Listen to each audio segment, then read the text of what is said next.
Welcome. Baruch atah Adonai Eloheinu melech haolam asher kitshanu b'mitzvotav v'tzivanu la'asok b'divrei Torah. We're going to go into the screen share. And I'm actually going to finish up what we started, that introduction that, let's make sure that I am in the right place. Okay, have to go back quite a bit to find that introduction. Just all the territory we've actually covered, believe it or not.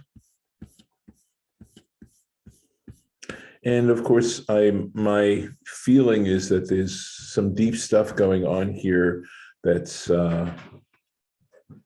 elusive. Not that it's just, as I said, this may be some of the most arcane material that we actually do. So here he's talking, remember he was talking about the four ways in which the Tazra'at on the skin can appear, right? Four different levels of whiteness. And he goes on with this at this point. And this is something that one only knows if one studies rabbinic material like the Mishnah, which is the oral law. And so basically what the Mishnah does is it tries to apply what is more theoretical in what we're reading ourselves at this point, so that it becomes a reality. It's like the difference, I like to say, between mathematics and applied mathematics. It's a different kind of discipline. And the oral law is this deep desire to actually put into practice what we read in the Torah. So that's sort of a good dynamic, I think, to be conscious of, and how countercultural that really is. And frankly, it's always been countercultural. And in fact, Abraham is sometimes, that is our patriarch, Abraham is known as Avraham HaIvri, right? Which could be translated as Abraham the Hebrew. But the word la'avor means to cross over. And that's partially because he came from Babylonia, he crossed over the river Euphrates to enter into the land of Canaan at the time, but it's also understood as being metaphoric in the sense that Abraham stood on one side and the rest of humanity, just for the sake of the story, was standing on the other side, which is talking about countercultural. So one has to make a decision. That's the nature of being a Hebrew, is that you're willing to not just assume that the culture in which you live, which is like it's like an ocean, right? Or like the air that surrounds you, to be able to give a critique of that. And of course, I'm very aware of other cultures that do not laud the physical and the material and try to lead us in a more spiritual direction and say the real value of living and the real significance of living is discovering that spiritual element. So going on here, V'hinei shtei marot harishonot. He says the first two appearances of this whiteness, right? Baheret, that's Snow White, Us-8, and the Se-8, which could be a swelling or something like that, right? That's what they're called. Baheret could mean spots, but I'm just reminding you of the level of whiteness in which they appear. Nikraot avot, they are referred to as principal appearances of Tazra'at, principal manifestations of Tazra'at. Why? Mipnei shehem mefurashot bakra. And the reason is that Scripture describes them in detail. Scripture itself describes them in detail.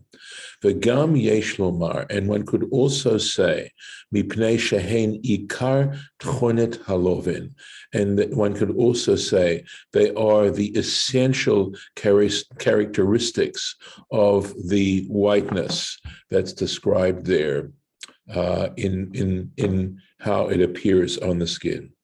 V'hashtayim ha'acharonot, and the two later ones, the two later ones of the four, excuse me, that is sapachat, and the also it's also called sapachat, different kind of sapachat. Okay. Incidentally, I was looking up the word sapachat, and it is apparently, if I'm not mistaken, the modern Hebrew word, excuse me, for psoriasis. Not entirely surprising.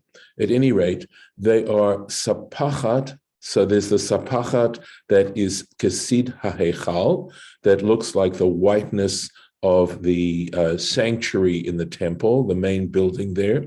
The sapachat, and there's also another sapachat, kekrum beitza, which looks as white as the membrane of an egg.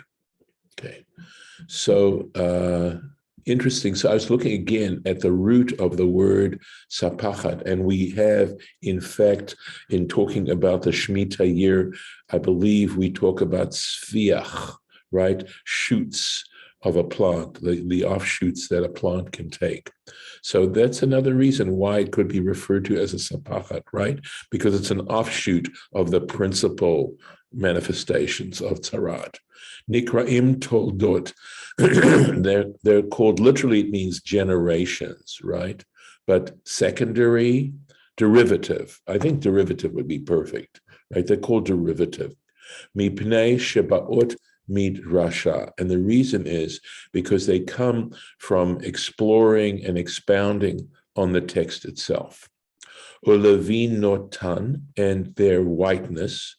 Eino ikar, this is not the essential tchunat haloven, is not the characteristic of the whiteness of this Tazra'at. It's not the main way in which it appears. V'lachein nikraot b'shem sapachat, and that's exactly the reason he says that they're given this name sapachat, because it's like offshoots. Lomar, to say, shehem tefelim le'ikarei hamarot, to say that tafel would be secondary, right? They're not as important, something like that, like the main ikarei hamarot, like the main appearances. And then he explains he uses a different reference to this word, this root sapachat, right? Milashon sapchenina alachat hakahunot. And fortunately, this is a reference to First Book of Samuel, chapter 2, verse 36.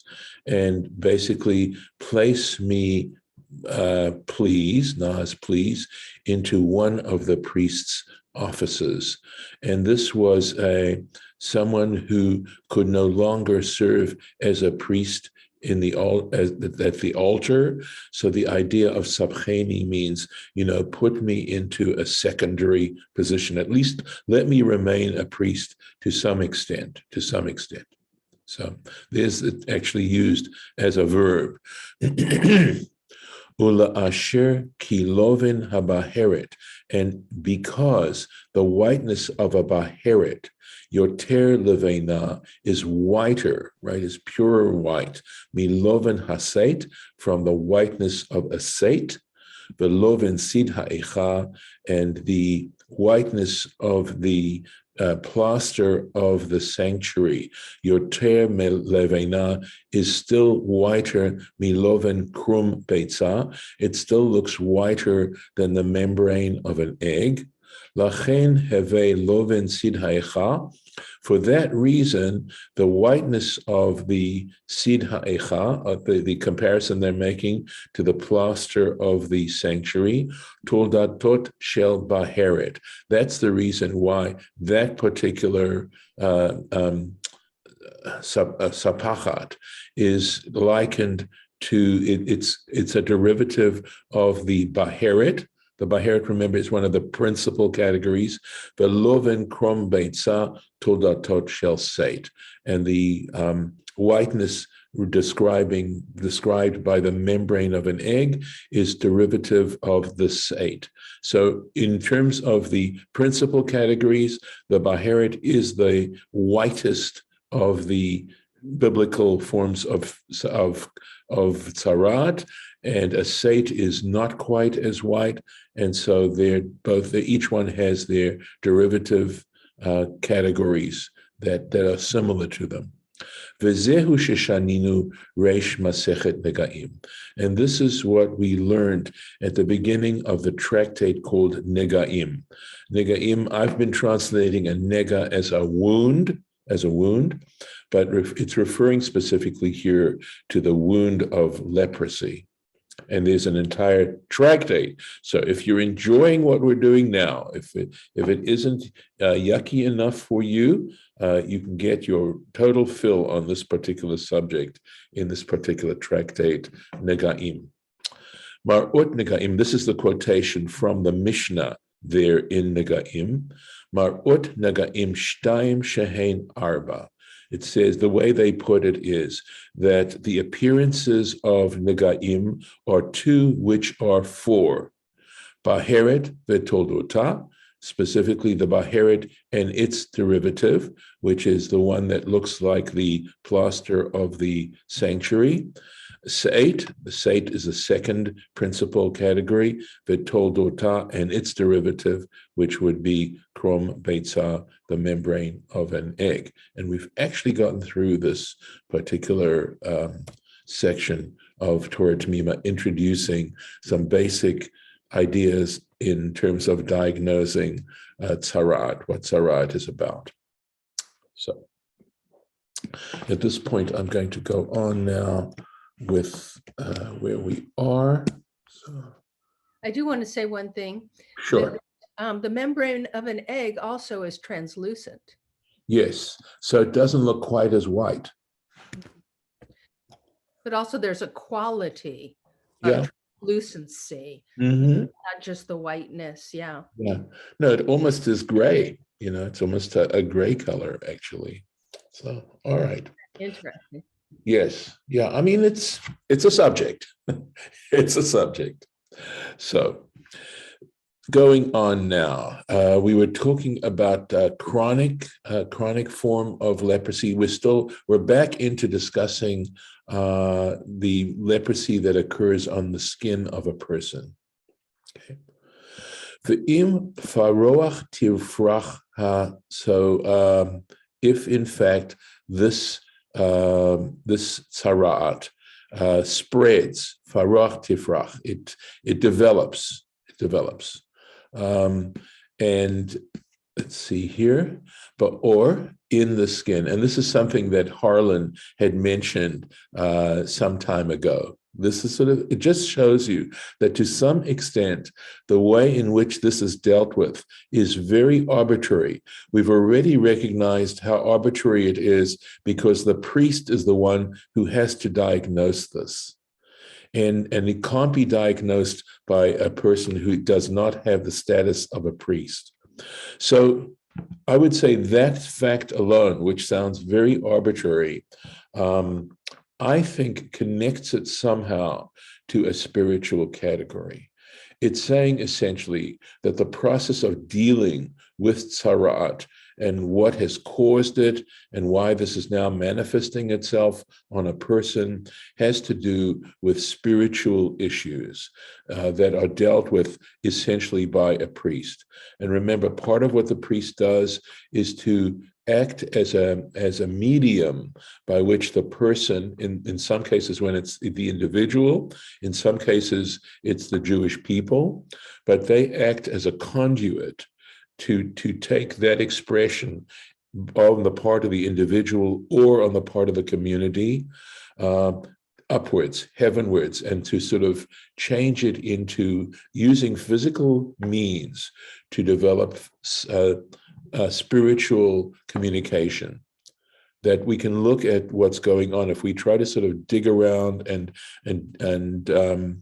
deconstruct what's going on there, or even try to take a longer view at what's really going on here, it's saying that there are some deep spiritual issues that are being attended to through the priest. And the very fact that it's only the priest who can do it has partially to do with a reward given to Aaron, and also the forgiveness, you understand? I mean, it's so significant from a literary standpoint that Aaron is the one who does the golden calf, and then he's the one who has to represent the people. So the idea of deep, deep forgiveness, and forgiveness that is genuine and forgiveness that is deserved, not simply tossing off forgiving ourselves, but finding ways to forgive ourselves for very deep things that involve a lot of psychological issues. So this is what I think is going on underneath all of this, so that when the rabbis talk about the diagnosis, that the actual appearance of Tazra'at has to do with Lashon Hara. Lashon Hara is, in fact, it's talk, right? You're talking about something. You're not hitting a person, you're not stealing property from them, you're talking about them. And yet what's happening is a change is taking place because of how you're talking about them, that it is changing their reputation. You're destroying in some ways their reputation. And that is not a small thing. It doesn't have a clear physical representation, but we know that it can certainly have physical results. And so the person who's causing this is on that person's side is going to be accountable for it. And yet there's a way in which to work this out. So again, it gets into the fact that we have an imperfect world. We have to live in an imperfect world. If the world were perfect to begin with, there'd be no reason to be alive at all. There'd be no reason from a theological point of view to even create it. But the fact that it has to be an imperfect world also means that there needs to be processes by which tshuva can be created. And I think that is the profound message when the rabbis say, before the world was created, tshuva was created. And that's what we're talking about here. And the fact that it's got all these clinical details and stuff like that is because that is the way the world operates. And being able to open our minds and open our hearts to be able to embrace these things as well are actually extremely important in terms of tshuva, in terms of being able to go through this very deep process. So here's what's going on. This is this next very arbitrary thing. So we're saying that there are manifestations of this Tazra'at, right, on the skin.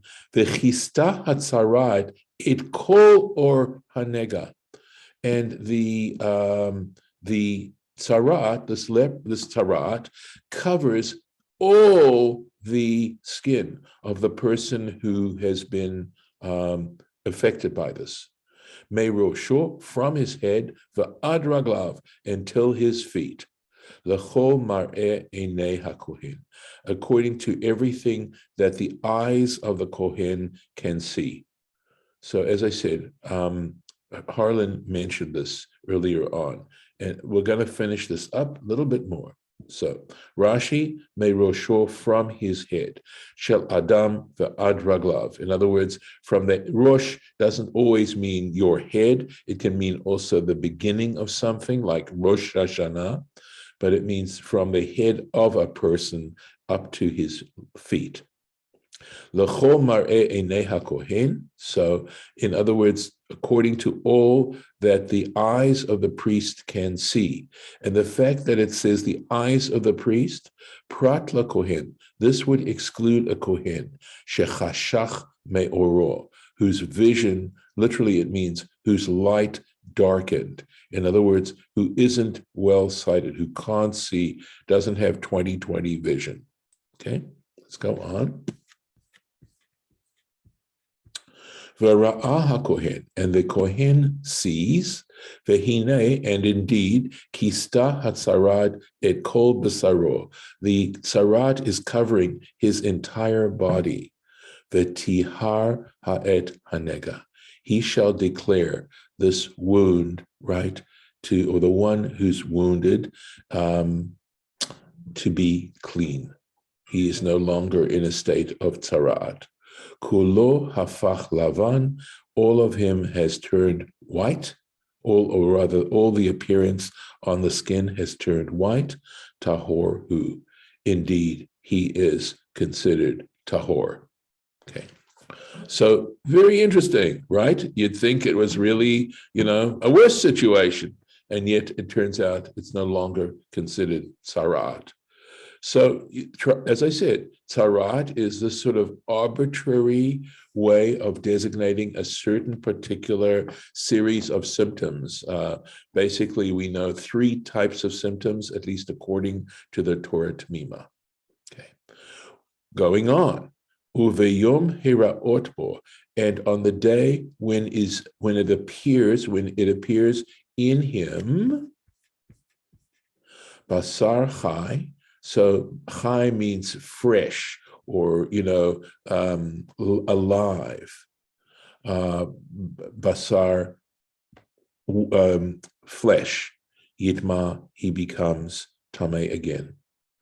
So the moment there's any appearance of either healthy, chai could also mean healthy flesh, he is considered impure. Now, talk about inconsistency and arbitrariness, right? And it's going to go on quite a bit here. I'm going to have to stop here, just in case some of you might have a question.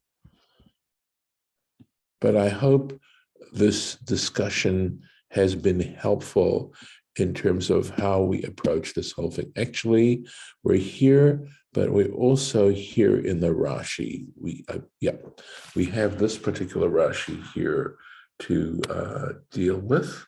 I'm going to put in a bookmark. So there's the bookmark, and I'm going to put in another arrow there. So any comments at this point as we leave this particular Parsha dealing with the diagnosis of Tazra'at? And I'm going to stop the share. I have been interested in certain people that are transmitting knowledge these days, let's put it that way.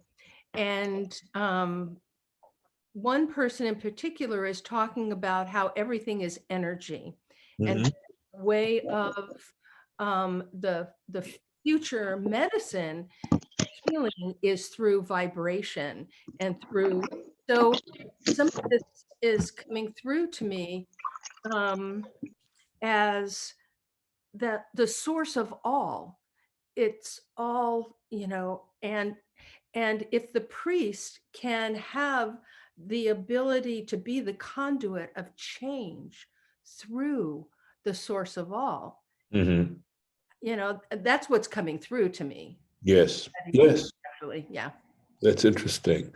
Yeah. When you talk about energy, though, I also, I try to think through what exactly do we mean when we're talking about energy, right? Are we talking about some kind of source of power? Are we talking about something that has essentially some level of dynamism? In other words, at least where I'm at in my level of understanding, to me, energy is difficult to define, just like consciousness.